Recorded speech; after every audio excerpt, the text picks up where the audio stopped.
Welcome aboard, all you wonderful groomers, pet stylists, and canine cosmetologists. You found the Traveling Groomers Podcast, where we discuss lessons learned from mobile and house call grooming.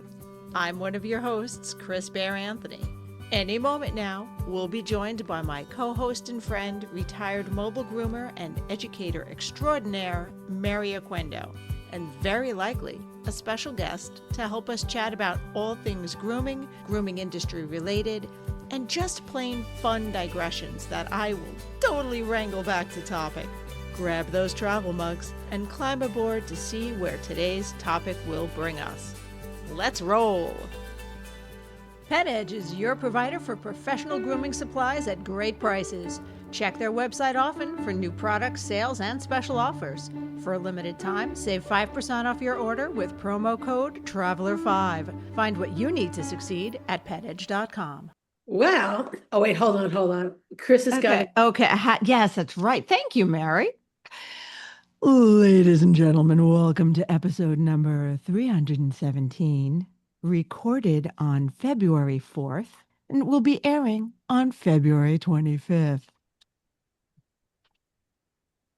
Ta-da. Okay. So we have a guest today. Erin, just so you know, you are still in my phone as a contact as Erin Martin. Oh, Mary, you got to change that. It's Erin Hulan's now. Yes. I got to figure out how to change the contact in my brain because I go, Erin Martin. Wait, that's not it. And it's funny. You see people that get married and they change their name or divorced and they change their name on Facebook, and you see it so often that I forget their last name.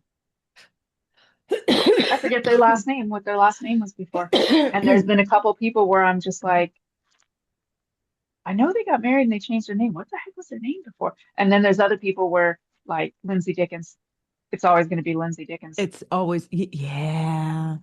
And I keep seeing it. The first time I saw it, I was like, who's that? Wait, hold on. Lindsay Dickens. Oh, her name changed. Yep. So some of them it's hard to get used to, and other ones you're just like, I know they had a different name, but I can't for the life of me remember what it is. At some point, it could be like a little period of time where they have both names, so we can become acclimated to it, Erin. Right. And then we'll know, and we'll be able to find them on Facebook, as opposed to putting in a first name and then checking the chat history to make sure, like, look at the picture. That is the same person. Is this the correct Erin that I'm messaging? Yep. Okay, cool. The amount of times I get messages not meant for me. Right. Whoops, wrong Erin. It's a thing. I feel you. Well, there is a lot of Erins. There's a fair number of Chris's. There's very few Marys now. I only know two. So I don't get a lot of the wrong Mary. Though I have some of my older clients when I was still grooming, when Mary is a more common name for my age group. All right. I would get messages meant for another Mary, and I would have to like, gee, that sounds like fun. That's see, you said it, not me. It's the age group that Mary is still common in. And I know 3 Marys, although one of them I think is technically Mary Ann.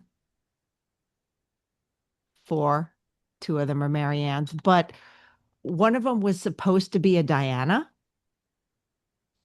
But there were some complications regarding her birth, and they weren't sure if like mom or baby. It was almost a one or the other. It was almost like a pick one situation. And they both lived, and it was a Catholic hospital. And apparently the story she got was they told the nuns what they were going to name her. And the nuns went, I did not spend X amount of hours on my knees praying for this life for it to be named after a pagan goddess. Her name is Mary. Oh, wow. Yeah. And brides of Christ can be scary. So they're like, listen, I'm going to sick my husband on you. This is what we're going to do. And so she was Right, Mary. preference. Mary was such a common name when I was growing up that there were, in any grade I was in elementary school, there was at least 4 of us in the classroom. Oh, wow. Yeah. Wow. And Wow. Chris is still a common name. It was bad enough when it was just Christine. And then when I shortened it to Chris, now I like doubled my chances because there's Christophers and Christophs and there's Yeah. male and female Chris's. So now I just Yep. confuse Uber drivers everywhere. They don't know who the hell they're looking for.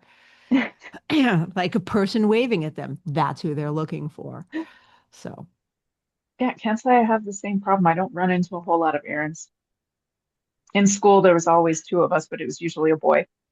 So there was usually a boy in the classroom. But I think I know 2 or 3 that I know on Facebook groomers, and that's it. Okay. So Erin, we actually have a topic. yay. We do. Yeah, we do. Not It's not just like it, names. but we have a topic. Okay. So um, Erin is a creative groomer. Mhm. So I remember when you were, I guess, up and coming. So Yeah. we've known Erin for a really long time. Yeah. Yeah. So tell me a little bit. Let's start off with why you wanted to get into creative grooming. What was that initial spark? The first time I went to a trade show back when the Pasadena trade show was in Burbank, and it was actually the last year that it was in Burbank. And I remember going, it was my first time to a trade show. And I happened to go on Sunday because we worked on Friday and Saturday, so I couldn't go then. Happened to go on Sunday and we went later in the day. So I was actually there for the creative grooming and saw the small creative grooming contest for the first time. And I was like, oh my God, I'd never seen anything like that. And I was like, oh my God, they can do color and designs on the dogs. Like, oh my God, I was shocked. I was amazed. I don't remember what dogs I saw there. This was 2007. And I don't remember who was on the stage who was competing. I mean, I could probably guess, but I don't remember which designs I saw, which dogs. I just remember seeing it and thinking, oh my God, that's so cool. I would love to do that. Like, that's how amazing you can combine art and grooming. And that is amazing. And I had been grooming for um, about 3 years. I had started in 2004. So I'd been grooming for about 3 years. And I just thought that was the coolest thing. And every year after that, I've missed one trade show since then, but every year I've made it to Pasadena every year after, and I always watch the creative, always. And I was like, I'm going to do that someday. I'm going to do that someday. And I got into doing creative grooming in 2009. I started with this little 3 set of colors, this dye, and you were supposed to put it on in the tub and let it sit, and then you rinsed it out, and then you were supposed to be able to style it. So I did what the bottle said, left it on for the amount of time that the instructions said, went to rinse it out, all of it rinsed out, all of it, all of it. There wasn't a trace of Oh, color. no. And it was 3 little bottles of pink, yellow, and blue. And I did pink and blue on the dog, and it all completely washed out. And I was like, oh my God, what do I do now? And so I rinsed the dog, I put it back on and spread it out into the ears and the feet, which is where they wanted the paws and the ears. And I dried it on the dog. And so I left it on the dog, dried the dog. So it was kind of like a chalky type dye. And I just told the clients what happened. And I said, okay, if you bathe the dog at home, it's probably going to all wash out, but just so you know. And I just did the grooming with the color on it that way. And they absolutely loved it. And just started doing little things from there. So I had that little washable dye that basically that's how I used it because this was before OPAWS and before any of the pet dyes were out. And I started doing chalks. So I started doing pastels on the dogs. This is before I knew that you shouldn't use art pastels on the dogs. And not that it is bad for the hair, but you're technically, when you use art pastels, you should have a mask. You're not supposed to Well, be Like breathing those in breathing all day. in. Yeah, Yeah. yeah, is the other thing with the art pastels is some of them are mixed with heavy metals. yes, So, yes, and that's an ingestion problem, not put on yep, the hair yep, problem. yep. If It was an ingestion problem, and I didn't know this until years later. But I would use that because I had art pastels from my art classes in college. So I would use those and I would just color the hair, and they would go, they'd have their pink ears or blue ears or whatever, their tail. And that's basically the only thing I did. I then started getting into stencils. So I would buy my stencils at Mhm. Joann's or Michael's, the craft stencils. And then I would start to color with the chalk onto the pastels onto the dogs. And then I found out about blow pens. So I started using blow pens and doing that with the stencils. And then I found out about palette chalks, little palette chalks. So I was using little palette chalks now instead of the pastel chalks. I was doing the stencils with the blow pens.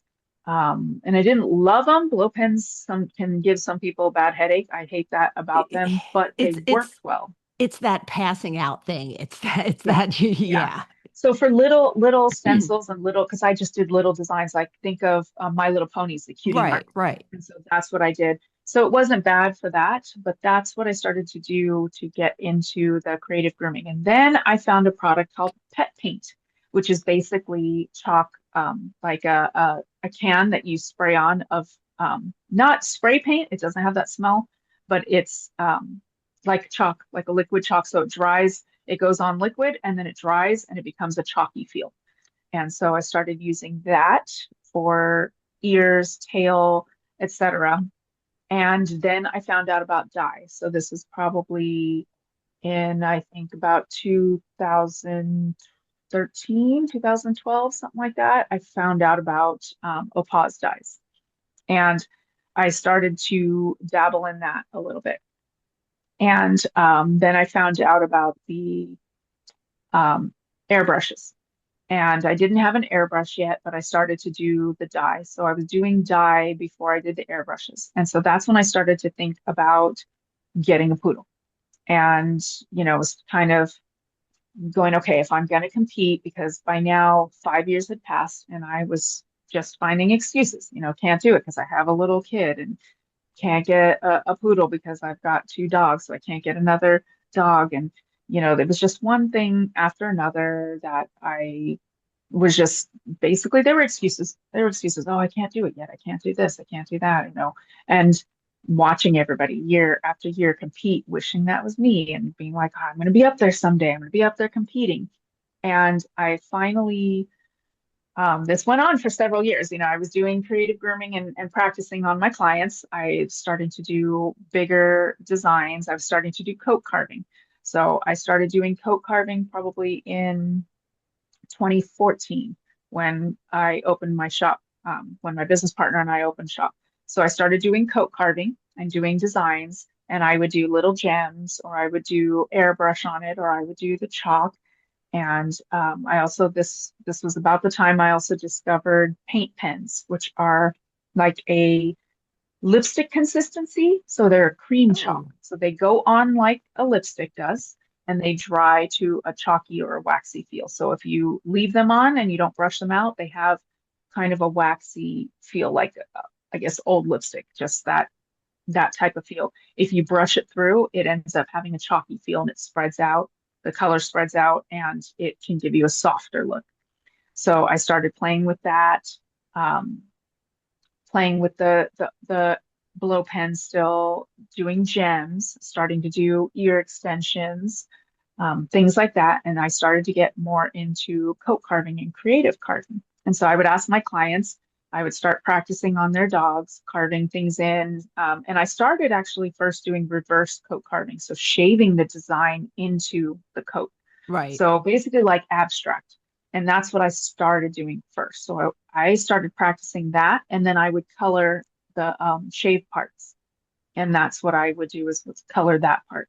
And then as I started asking clients that had dogs with longer fur, I started to do the reverse and color the reverse. And I think my first one big piece that I did on a dog was a grape. So I did a grape bunch with the Hmm. stem, and it was a Shih Tzu. And so I just carved the design in and I did the different colors, and I did a grape. And then the next time she came in, I turned it into mermaid because she still kind of had the color. I was using semi-permanent, so fade a little bit.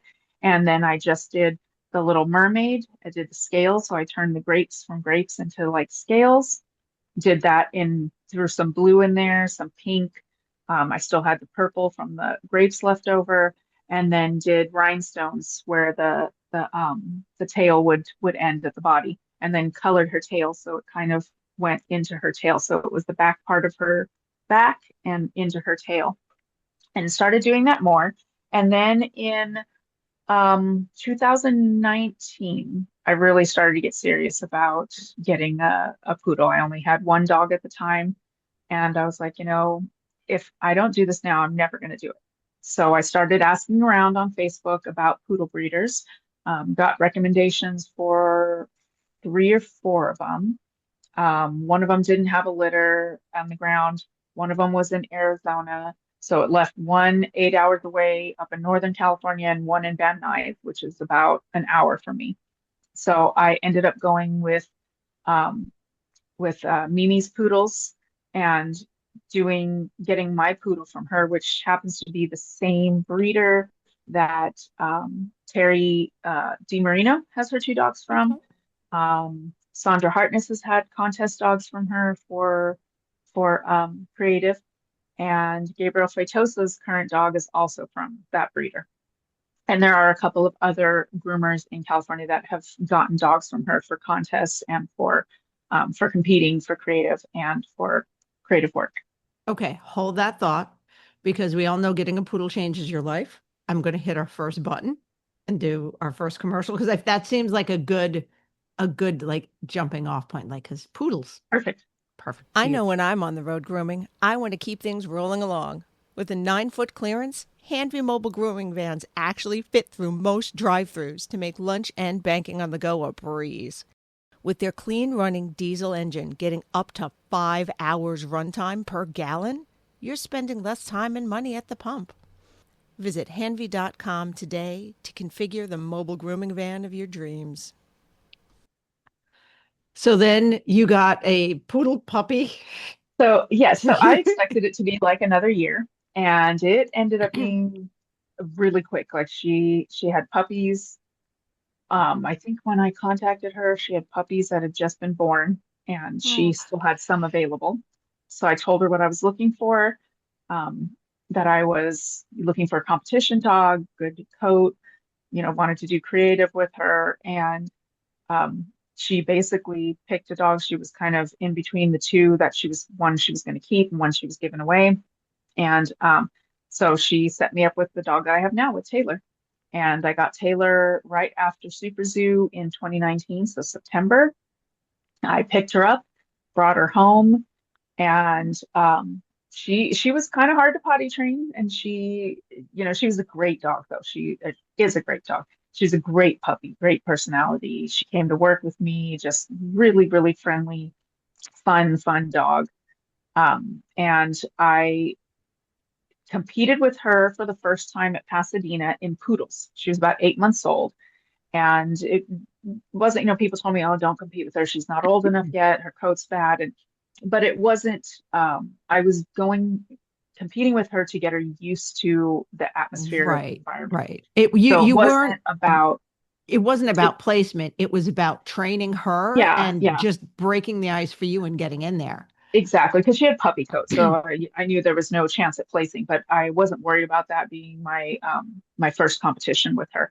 I wanted to see how she would do on the table, how she would do with the noise, how she would do with all the people and the dogs, and she did fantastic. I mean, she was falling asleep on the table, and so I'm grooming her, and she's like swaying, and I'm having to hold her, but she did fantastic. She didn't try and lay down. She stood. She was so good on the table, so well behaved with all the dogs, and just really, really, really good.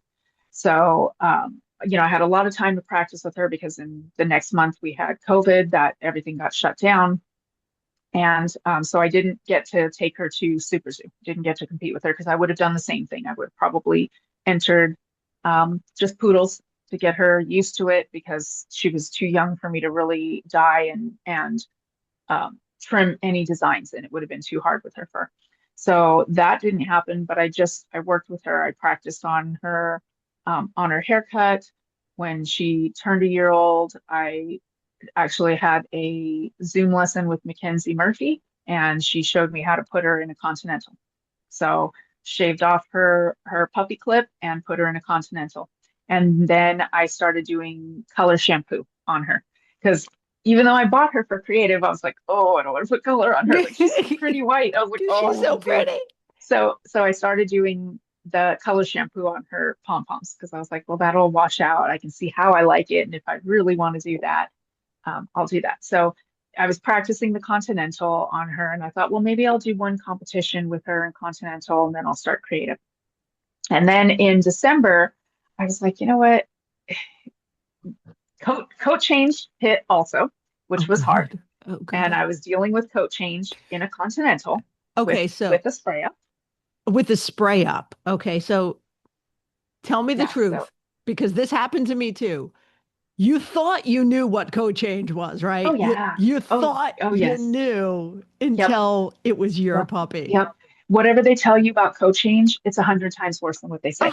It's 100 times worse than what you believe it's going to be. You looked at her and she would mat up. Like, I would brush her every day. Every day I was brushing her. I banded her every day, and she still matted up. Like, she looked at her lead, looked at her collar, and she would get a mat. And it was basically her neck, her back, her chest, under, like, it was everywhere. So come December, November, I decided to do a spiral in her. And I was like, I've always wanted to try a spiral. I'm going to use it for creative next year, so let me just try the spiral. So I did spiral in her jacket because I was like, that'll help with the coat change and all the matting. So I did a spiral, absolutely loved it. It was really, really pretty. And then I decided for Christmas, you know what? I'm going to dye the inside. I'd seen somebody else online on Facebook that had done that, and they dyed the color in between the spirals. And I was like, okay, let me do that. Let's do our first dye and on her and see how it is, see how I like it. So I did that with the red around her, and then I let her fur grow on her between her rosette and her palm, and I did candy cane stripes in red. And now, did you do that with the airbrush to get in that, or did you dye it like with a? Nope, I dyed it. I dyed it with the permanent dye. Okay. Yep, with the permanent dye. So I left her length about a 4 in between all of the spirals, and I dyed that with the red.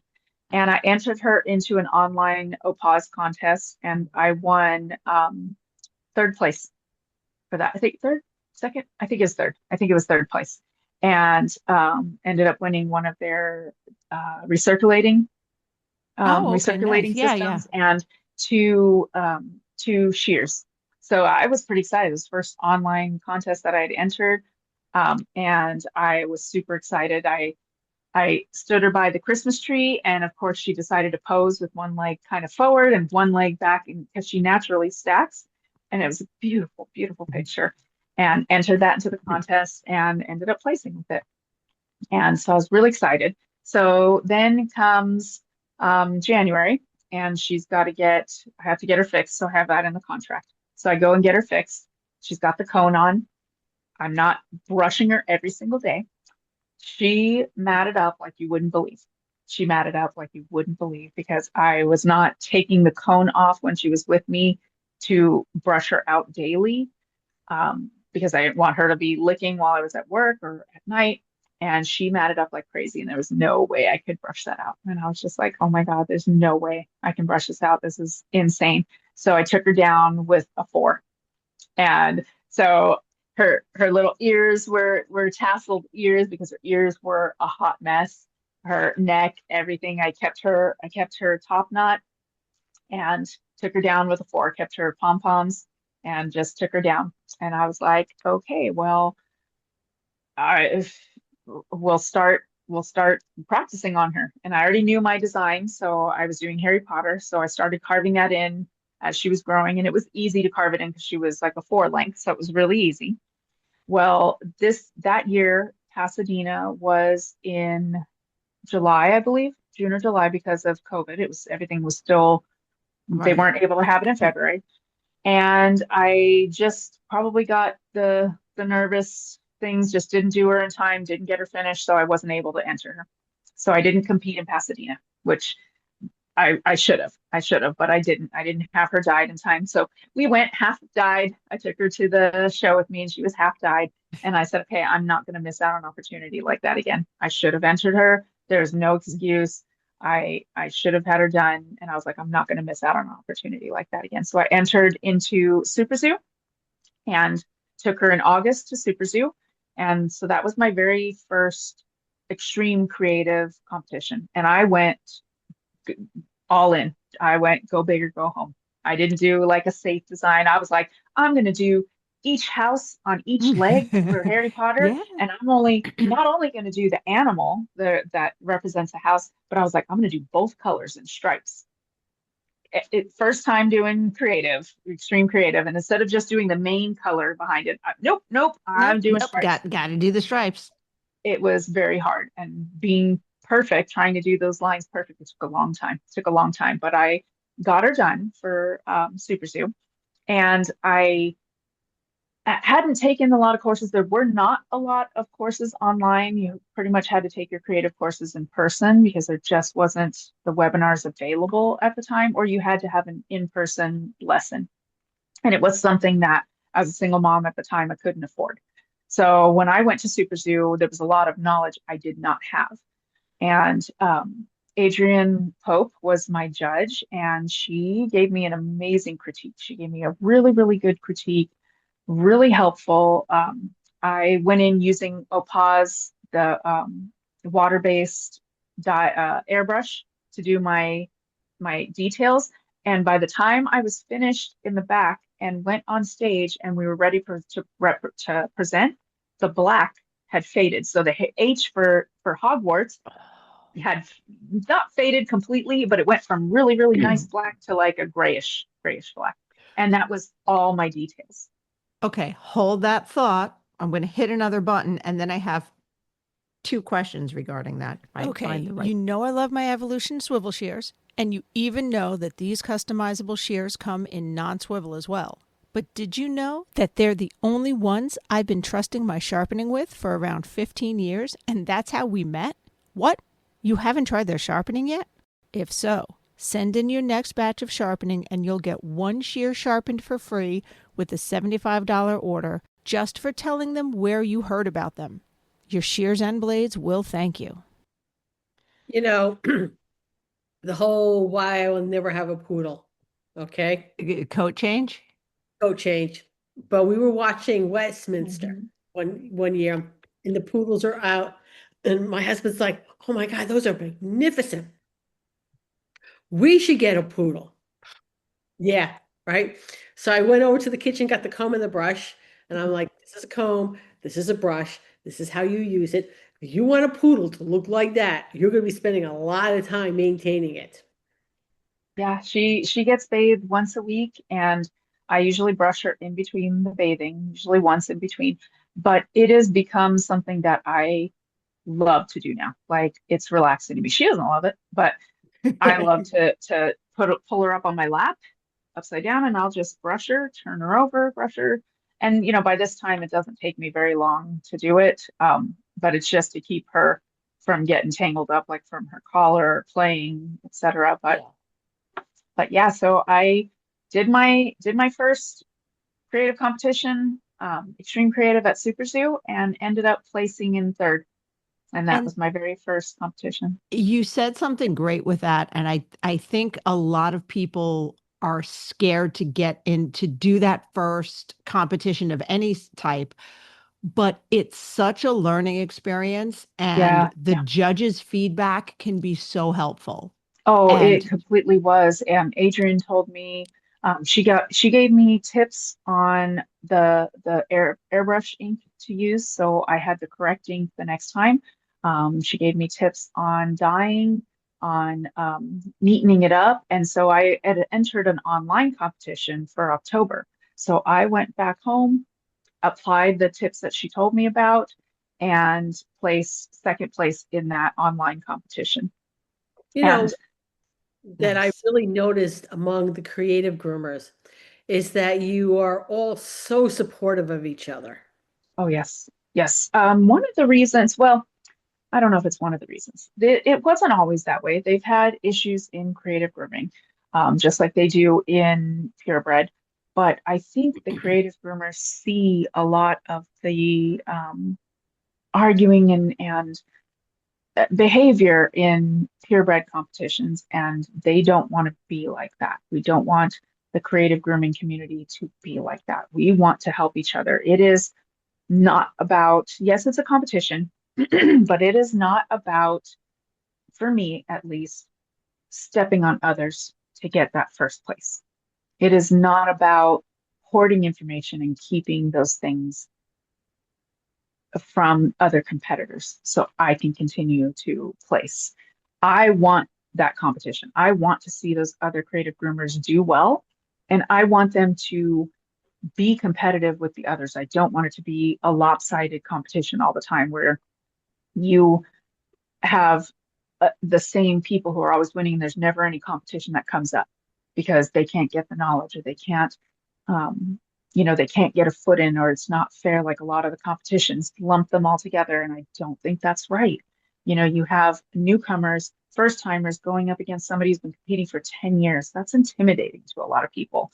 And, with the help of a lot of different groups, with the creative collection that Alicia Molnak and Alyssa Kasiba run, they have started a bag that they take to all the shows that one of them or the other goes to. And that bag has supplies that creative groomers may need.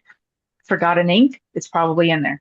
You forgot rubber bands? It's probably in there. You need tacky glue? It's in there. You need an extra airbrush? It's in there. Yours clogged. And we all donate stuff to that bag. You need hairspray? It's in there. Paintbrushes? It's in there. Gems? It's in there. And they take this bag to every show. And if you run out of something or you need something, it is there. And even if it's not there, you always hear groomers when we're in the same room, because a lot of times if it's a pre-groom, we're in a room where we can prep our dogs and get them ready for stage, meaning trim them, hairspray, airbrush. And so you might have like 5 creative groomers in there, maybe 6. And you will have people that say, hey, does anybody have yellow ink? Yeah, I've got some here. You can come grab it. Does anybody have paper towels? Yeah, I've got some. They're always willing to help and to stop what they're doing to help somebody else. And from what I see, you don't always get that in purebred. I'm sure you get it from a lot of people. I don't think it's all like that, but it is a different atmosphere from what I have read and what I've seen than the purebred competitions. And like I said, it's not always been like that. There's been problems in creative. There's been issues amongst creative groomers, but right now I feel like there's a really, really good group of people, and they're always helpful. I love to share knowledge. If I find something out and, I learn something new, I want to share it with other people. So that way they are also, included. They're not missing that, and they're not learning the hard way. And if they beat me, they beat me. I just have to do better. And that's just how I look at it. Okay, if they beat you, they did a better job. So it's time for you to up your game. I don't look at it as I should have never told them that. I should keep this. This is how I keep winning. We don't gatekeep in creative is what you're saying. Yeah. No. I don't gatekeep. I would not feel good doing that. If I found out something from another creative groomer, I'm going to share it because they shared it with me, and you pay it forward. That's what I like to do. And that's also one of the reasons why I got into teaching. I did my first online webinar in 2020 when we were shut down for the CPPGA. Did my first webinar for them. And then I started doing webinars with Mary for Positive Ed. And I've been doing that ever since. I still do them now with Angie. Going to be planning out the Creative Grooming Online Summit with her for this year. And I have right now about 30 webinars online that are creative grooming centered. And it's, I keep them at an affordable amount because that way they're available for everybody. Sometimes you see really exorbitant prices for some of these single webinars. And for me, I want to keep it accessible for everybody and, you know, make it so that way everyone is able to do it. And it doesn't feel like something you can't attain, because that's how I felt when I was looking for classes. I couldn't afford it. Couldn't afford a private lesson for $400 or $500. Couldn't do that. And it wasn't an all day. That price wasn't for an all day. That was for a couple hours. And it just I want to be able to offer help and to be able to get these classes accessible to people that can't go to shows and can't do a private lesson. And I love that about teaching. Is one of the things I love about teaching is I feel like it makes you improve. Yep. And as you're explaining it, you have to know how you're explaining. And so many people misquote the line about those who can do. Oh, yeah. I don't believe that. No, the real line is those who understand teach, because you have to understand to teach it properly. Oh, yeah, absolutely. And you do learn when you're teaching, because sometimes as you're teaching it, you realize, oh, I could do this different. And you also realize, hey, Pooh Bear, you also realize that you have to learn different ways of teaching. And so that is one thing I have learned, that I have learned how to teach in a way that explains both for a visual learner and an audible or audio learner, someone that needs to see you do it, and someone that needs to hear the instructions step by step by step by step. And they need to break it down like you're three, because I'm like that. I'm a visual learner, and I'm like, break it down for me like I'm three. Like, break it down step by step, because I'm a visual, if I hear it, it doesn't always register. So I need to see it. I'm one of those, I'll see something and now copy it. But I try to teach that way and to tell them. And everyone is so different for that. There's a discussion in my house all the time. And when my husband wants to learn to do something, or even a recipe or cook something, he'll watch a video. He'll watch a video and then he'll stop it and do that, and he'll stop it. I have to be so desperate to watch a video because I'm too impatient for that. I want to read the instructions. I want to read it step by step, because then I feel like I can do it at my pace and I can go, all right, I know I'll skip. And if I'm waiting for someone to explain it, I lose my mind. Yeah. And I have learned when I'm teaching that I can't just teach the way that I know how to do it, the way that I do it because it's comfortable. So when I'm not a planner in that sense. I am a fly by the seat of my pants. I'm a last minute spontaneous kind of person in that aspect. So it's hard for me sometimes to sit down and draw out and plan out, because it takes a lot of time. And I've got to draw it a bunch of times, and I've got to do that. And I want to go in there and just start scissoring. So when I teach, I do freehand scissoring.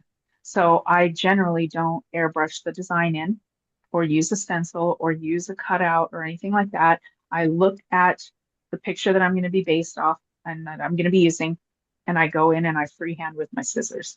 But I have to remember, when I teach, a lot of people cannot do that. They cannot visualize and see that design in there, even if they are artistic and they are good at drawing or good at creating. I have to teach in a way that says or shows, okay, this is what I do. However, if you can't do that, lay your scissors in the fur and create that circle, that heart, that face. Take a blow pen or airbrush and go with a light yellow or pink and trace it. Take a stencil, or like even a rat tail take the yep, end of a rat tail comb. So when I teach, I always let them know, and I'll show them that. So when I teach, basic coat carving and I'm doing a heart, I use my scissors and I lay the scissor into the fur first. And then I lay the curved part and just dent in that poodle fur to show them, because then you can always fluff it up if you don't like it. So for me, I would just go in there and cut it and look, line it up, go in and cut it. But not everybody can do that. Okay, you can't do that. Lay your shears. Lay your shears down. Can't do that. Take a washable marker. Draw it on there. If you don't like it, wipe it off with a wet wipe. Take a blow pen. Blow it on there. Take a stencil. That's how I learned to coat carve in the first place. I took stencils, put it on the fur, pulled the hair up, trimmed it off, and then when I pulled it back off, the hair was shorter. And that's why I started doing the reverse coat carving, because then I went in and shaved the rest of that fur out until I could do it by hand. Okay, we're going to hit a button. Hold that thought, Mary. Pet Edge is the pet professional's choice for supplies and equipment from top brands. Check their website for new products, sales, and special offers. For a limited time, save 5% off your order with promo code TRAVELER5. Find what you need to succeed at petedge.com. Okay. Mary. So, one of the questions I wanted to ask you, when you were just learning to do creative, who was the person you wanted to emulate, and what happened when you actually met them? Oh, Angela Coopy and Lori Craig. I love them. And then Adrian Pope started competing. I saw Angela's stuff, and I saw her so many times on the cover of Groomer to Groomer. And it was amazing what she could create, and the talent that she had and the way she was able to carve stuff. It was amazing. Watching her and Lori was crazy, because their grooming was so different than the very first creative grooming that I saw when I went in 2007. It was very different. Every year you would get a little more and a little more and a little more. And their designs were so lifelike, so 3D, the shading, the airbrushing, just really, really amazing. Like, I remember when she did the mermaid, I was blown away with that creative design, the detail, the arm, just blown away by it. And it was like, oh my God, when Lori did the safari and she had all the animals on there, it was just amazing. So I loved watching them at Pasadena, because Pasadena and Super Zoo were the only shows that I went to. And so I got a chance to see them because they both went to those shows. And the first time that I met Angela, she looks very intimidating when she's competing and when she's doing, which a lot of us do, because you don't realize you're concentrating and you have RBF. It's not even resting, it's focus face. I think focus face is a completely different animal from RBF, because it's just you're intense. So you are focused. And yep, it's that face, that serious, intent, focus, dialed in face. And she was so nice. And I remember the first time I met her, hearing her accent up close, just was, it was so entertaining just listening to her, because I think she's from Arkansas, and she has that really, really Southern accent. And she was just so nice.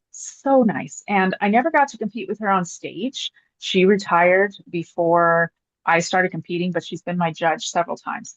And her feedback has been amazing. Her and Lori both never got a chance to compete with them on stage.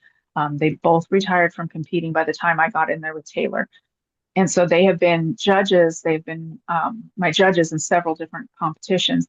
And they are amazing. They are the nicest girls. They always give me such great critiques. They are never mean about it. They are never discouraging about it. They uplift you. They give you the critique, tell you what you can do. And I always make sure to ask them, what can I do to place higher or to place, period. And their advice has been what has helped me become so much better, because I go back, take the critiques for the next show and apply that. And it has been amazing. I've heard of some really bad judges, but honestly, all the judges I've ever had in creative that were former creative groomers, the advice has always been great. I've never come across one that was belittling or mean to you. I mean, I've had judges that weren't creative groomers that didn't really, they did their best. They did their best to judge creative grooming when they're not creative groomers. So they did their best, but sometimes you're like, take it with a grain of salt. They don't do creative grooming, but maybe you can learn something. Maybe you can learn something. And I've picked up a thing or two from non-creative grooming judges, and I've been able to use that. But they were amazing meeting them. And every time I see them, they always have something nice to say.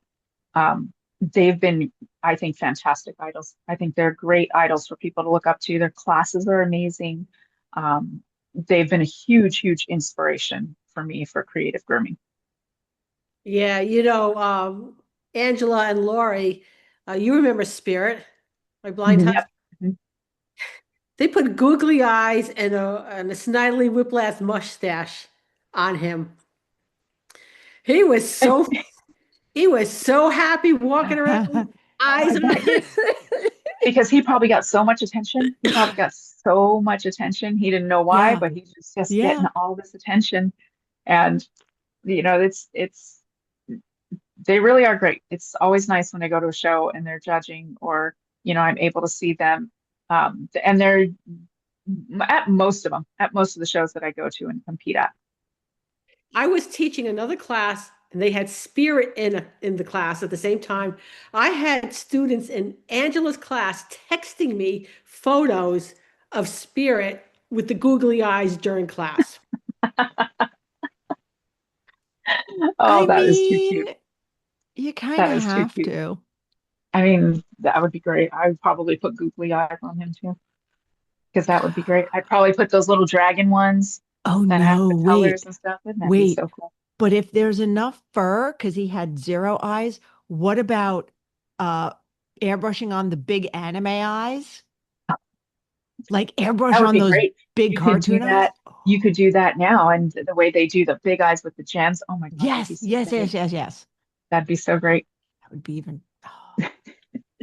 But yeah, I've come a long way since then. I've expanded my contest to 5. Last year I did 5 different shows. So I went from doing the 2 to doing 5. So I go to Tacoma, I go to Colorado, Arizona, Utah, Pasadena, and Super Zoo. This year it's a bit of a change up because we lost Super Zoo, and 2 shows that I go to have moved to October, and my cutoff time is August for Taylor. So because she's my only poodle, I have to stop dyeing her and stop trimming her in August to have enough coat growth for Pasadena. Okay. Because Pasadena is my home show. It's 45 minutes for me. I don't want to give up competing at that show to be able to do 2 more shows in October. It doesn't make sense to me. It's 45 minutes away. I'm not going to compete with her at that show. Like, no, that's my home show. I'm going to compete in that show. So Teton moved to October. So I lost out on competing in that show. And then the new Arizona show is in October. So I'm not able to do that one. It's just, I don't want to take the chance of not having enough fur. Okay. So I have a solution for you, and I'm going to give you the solution and then hit a button. So we'll miss part of your reaction, but there's a very, very simple solution for that, right? Oh yeah, you borrow a dog. No, you get a second poodle. Yeah. You get a second poodle. That is a solution. That's, I don't know about simple. Well, sorry. That's a solution. There's a difference between simple and easy. It's a simple solution. It's not an easy one. Yeah. Okay. And we'll be right back. Running a grooming business can seem like trying to wear too many hats at the same time when you really just want to focus on your grooming. Enter a pet care virtual assistant trained in anything you need to help run your business day to day, from scheduling and reception duties to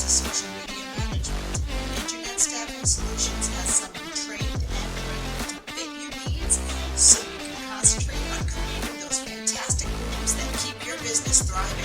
Check out internetstaffingsolutions.com for more info. Yeah, so And we're back. Yeah. that's the solution. But I am in a small apartment and having two standard poodles, it's just way too hard. It's way too hard. And I've got two cats. The Listen, one dog is a mess. I'm 100% joking. I have one poodle and he looks like an absolute hot mess because, yeah, I can't. It's a lot of upkeep. It's a lot of upkeep. But I got great advice from Alyssa one year about transitioning your dog because she said at one time she only had one poodle for creative. So she transitioned her grooms she had to go from one groom to the next without shaving it down. And so she just planned her creative themes to work with what she already had on her dog. And so that's what I do. I start thinking of my theme, usually beginning halfway through the competition season. I'm already thinking about stuff and I'll have several different themes that are interesting to me. And then I start thinking about the characters. Okay, what can I do for this theme? Who can I do for this theme? What can I do for this one? Where would I put them? And usually when I'm thinking about the different themes, the one that keeps coming back to me the most that I keep thinking of, oh, I could do this, I could do that. Oh, that would be fun. That usually ends up being the one I go with because that ends up being the one that I know I'll have the most fun with. If I'm thinking of, oh, this would be great, this would be really cool. Oh, yeah, that's a good idea. That's the one that I'm going to probably enjoy the most. So then I'll start figuring out how I can do character placement and what will work with the grow out that I have and with the amount of hair that I have. So I usually do that and we'll start to brainstorm and write things down and write ideas down and then put it down on paper to be like, okay, this could go here, this could go there. Okay, maybe I can do this part here, maybe I can do that there. And, get that integrated. And this last year I did, the year before, I started doing Procreate and learning that program and drawing it on the tablet. And that's a little bit trickier. It's a learning curve, but it's been helpful to pull in pictures from the internet as ideas. And my husband has shown me how to pull those pictures in, enlarge them, take the backgrounds out, change it, do this, do that. So that way I can make it a little bit easier to put my design and put my ideas on paper quicker because I have a hard time doing that and just sketching stuff out. I want to make it all perfect. So if I draw it, I want to make it all perfect, nice, neat, color it. I don't always have the time for that, but my brain wants to do that. My brain cannot just do little stick figure and this and that. It's really hard for me. I want to take my time and do it, but I don't always have that time. So that's been really helpful in doing that. And so for now it's worked. We're I think this is our fifth year we're competing. Sixth year. We started in 2020, so this is our sixth competition year. Wow. Okay. That is a long way in 6 years. Yeah.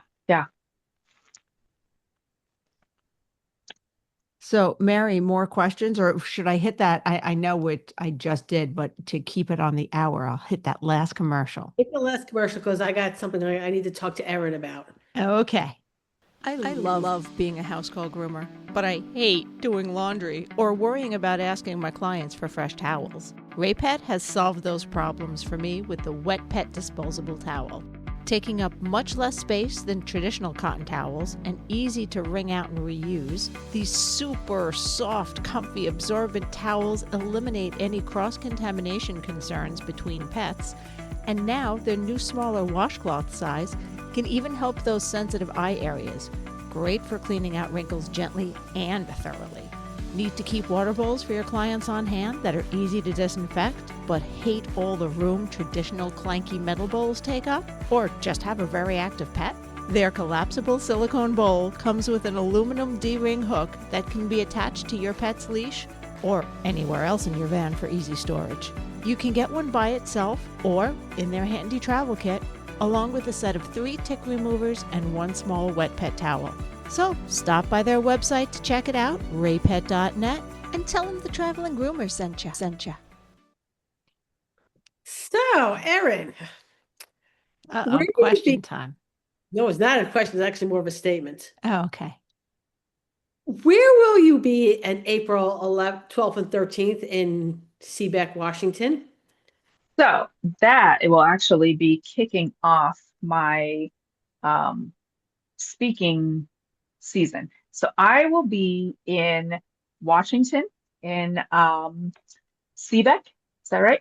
Seabeck? Seabeck, Washington. I will be taking part in the Pacific Northwest Conference, and I will be Pacific Northwest Grooming Conference. Pacific Northwest Grooming Conference, and I will be teaching 4 classes. So I will be teaching classes on creative grooming that will kind of lead into each other. And I will be joined by some of the industry's greats, such as Denise Hero. Is that how she says her last name? Hero? Yep. Okay. As far as I know. You, Mary Oquendo, and Melissa Jepson. So we will be doing a 2-day grooming conference up in Seattle, and you have the option of staying there. And they have they include in the stay, they include your meals, so 3 meals a day for 2 days. Ooh. And it is a fantastic lineup, a fantastic price. The seminars end up coming out to $25 a seminar. Tell me where you can get that. Tell me any conference you can get that for. $25 a seminar. You know, Like, it is amazing. we're all workshops. You can watch all workshops. So you won't Yes, you're not going to miss any. which one you want to go to. Yep. All right. So nothing runs concurrently. And it's a beautiful part of Washington. It's in an area called Seabeck, right, which is by the Hood Canal. So that it's the prettiest part of the Pacific Northwest. Yeah, so I am really excited about that. I will be up there. I'll be actually up there for my birthday. So on Today's your birthday. the 12th. Yeah, the 12th is my birthday. Aw. So I'll be up there for the conference during my birthday. And then I will basically turn around that week and come back up to Tacoma to do a booth at the Northwest Grooming Northwest Grooming Show Show. and to compete. So I compete with Taylor there. And going back to the Pacific Northwest Grooming Conference, those that will be available to sign up, I believe, tomorrow, right? Well, actually, this is not airing till the 25th. We hope to be sold out. Oh, yeah. So when this airs, hopefully we'll be sold out, but it will be opening up. So hopefully we'll be sold out by But the in time. case it's not, Mary's going to drop the link in the, you can attach it in the Facebook post and all that good stuff. Uh-huh. Yeah, so that's going to kick off my teaching. Then I do the Northwest Grooming Show that following weekend, where I'm not teaching, but I have a booth and I'll be competing. My next show after that is I will be teaching at the RW Groom X show in Owensboro, Kentucky. I will have a booth there. I'll be competing with Taylor, and I'll be teaching 2 classes, and I'm also co-teaching with Holly Baker. So I'm really excited about that. If you guys don't recognize her name, she did the Star Wars creative groom theme last year. So Nice. I'm excited for that. After that, in July, I'll be doing a booth and competing at Rocky Mountain, Colorado.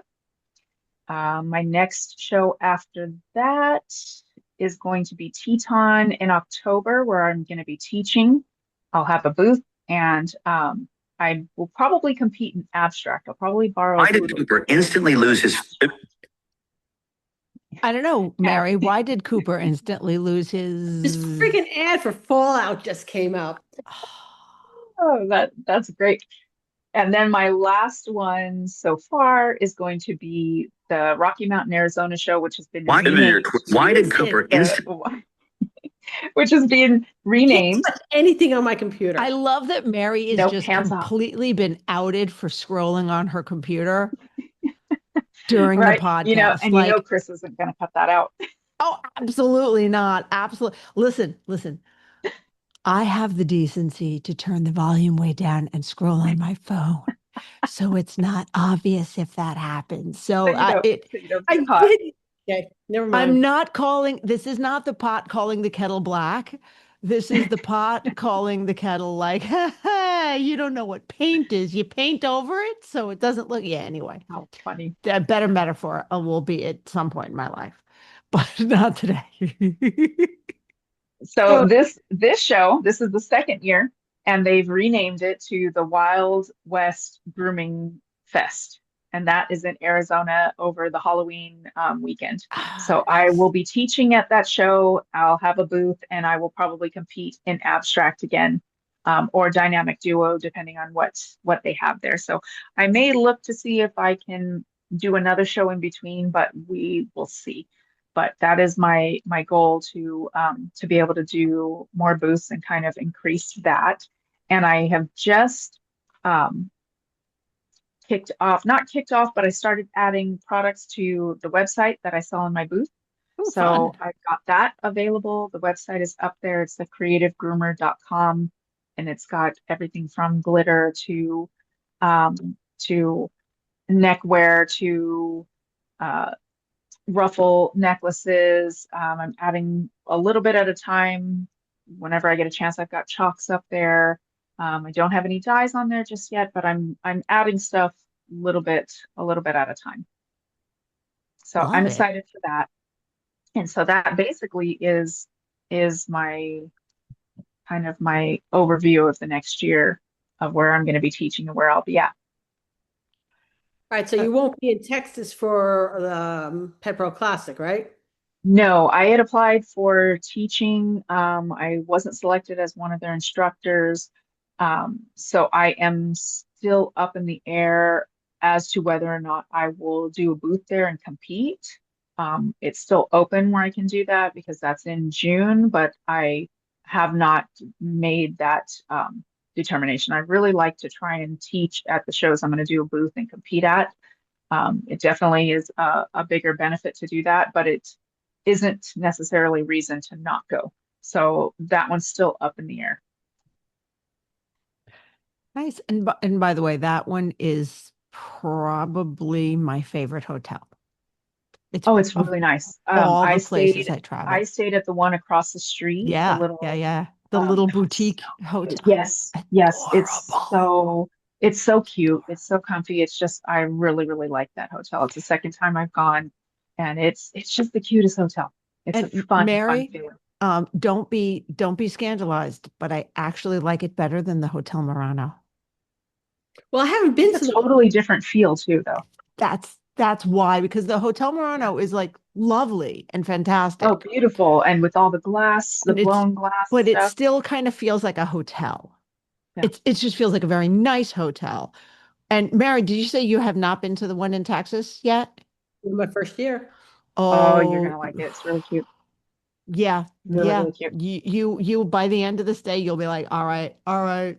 Yeah, this Yep. is a nicer It's hotel. just a fun, cool little hotel. I really like it. Yeah. Very, very fun. So no Hershey for you this year, I heard. No? For me, no. Yeah. So I don't compete at Hershey. The couple times that I've gone, I've worked for a booth. Mhm. So unless I do a booth for someone and travel, which I may do some shows, that's not set in stone, so I can't say anything yet, but I may have an opportunity to do that. But I'm not sure. Nothing is set in stone yet. But if that's the case, I would be going to different shows while not competing necessarily or teaching at them, but going and working a booth for a vendor. So we'll see. So I won't say that, yeah, it's off the table and I'm not going to be there because I don't know yet. Right. And it's a Okay. fun show to go to. Yeah, it is. Yeah, it's a lot. It's a very, very fun show. So awesome. And you know what? I didn't have any questions written down. So I did not need to, because between you and Mary, I'm like, this is nice. I needed to just listen to loveliness. Well, I'm always happy to be a guest on your guys' podcast. I'm very honored to be asked. Ah, So thank you for coming. We love having you here. yeah. And Absolutely, absolutely. Anytime you guys want to have me on, I'm more than happy to come on. I love talking with you guys. awesome. Well, Falling asleep. I We- will Right see now. you. Oh, will I actually see you before this airs At Pasadena, yeah. at If you'll be at Pasadena? Pasadena, yep, I'll see you there. Yes. Okay. Yeah, I I'll will. be at the CPPGA booth. Awesome. You know where I'll be. Yes, I will be at the Evolution booth. I'll definitely be coming over to say hello, like I always do. I think there's only one show this whole year where I will be at and not be at the Evolution booth, and that is Oh wow. Pawpalooza. Mhm. That in Pawpalooza in Buffalo, Okay. because I can drive to that one. So that's new. So I'm driving up and I'm teaching Oh, some nice. classes, and I'm very, very excited about it. Oh, that's awesome. Well, we await for the feedback on that one Oh yeah. because I did see that that was a new show. Okay. Well, it might be cold, but you can go see Niagara Falls. When Oh, is that would be great. It is end of March. it? Might still be a little chilly up that way. Might still be a little chilly. Well, at least the falls will be thawed by then, Yeah. because this year has been so cold that parts of the Niagara Falls have Wow. frozen. That's so crazy. Wow. Did That not blows think my that was mind. I didn't think that was possible either. I Yeah, heard I that on the figured. news and I went, I don't even want to look up that story because Yeah. it's going to make me cold. Like sometimes you just like hear a blurb on like That is Alexa really or cool. on That your is phone, and I'm like, really cold. Yeah. I'm When you hear cold. that parts of Niagara Falls Too froze, cold. Yeah. that's pretty cold. Yeah, Yeah. yeah, yeah. Yeah, yeah. Oh, and my husband brought me tea in my That's lovely Monty Python mug. That was a gift from Alyssa Casaba. So I feel like we're doing the whole creative thing. I'm like, oh, wait. perfectly appropriate mug. It's a You're like, perfectly thank you, honey. appropriate mug. Oh my God. All right. That's awesome. Well, I can't wait to see you guys. If check out and see if that conference isn't sold out. If it isn't, get your spot. Get in there and get it. And then Absolutely. come to take the week. Take that. It's Go it's over not to even Tacoma. that's not even an option. It's a 2-day thing. 2 days. Yep. No. The option is it's the 11th and 12th, or sorry, the 12th and 13th, right? Of April. Yes. Mhm. So it's the 12th and 13th of April. So then you take a nice leisurely drive to Tacoma. You take the days in between. You make it a week. There is And you take a vacation because there's a lot to do in that area. There's a lot to see. Oh, there is. Yeah. And it's just a Yeah, beautiful There's part a of the lot to country. see. if Mhm. you hike, there's like a billion hiking trails. Yeah, it's so beautiful up there. So see, take Yeah. I take the love going time. up there. It's really, really pretty. It's a really nice drive, and we love spending our time up there. Or if you're local and crazy like me, go to the conference and then work 2 days and then go to another conference. See, there you go. I fully support that level of insanity. But all right. Well, thank you for coming on. And Absolutely. let me find our closing. All right, guys, we'll see you next time. Same bat time, same bat channel. Safe travels. Well, that was fun. But now it's time to head home. We hope you enjoyed listening as much as we enjoyed chatting with you. If there are any topics you'd like us to discuss or guests you want to see join us on this crazy road trip of ours, let us know in the Traveling Groomers Facebook page. Don't forget to thank our sponsors. And see you next week, guys. Safe travels.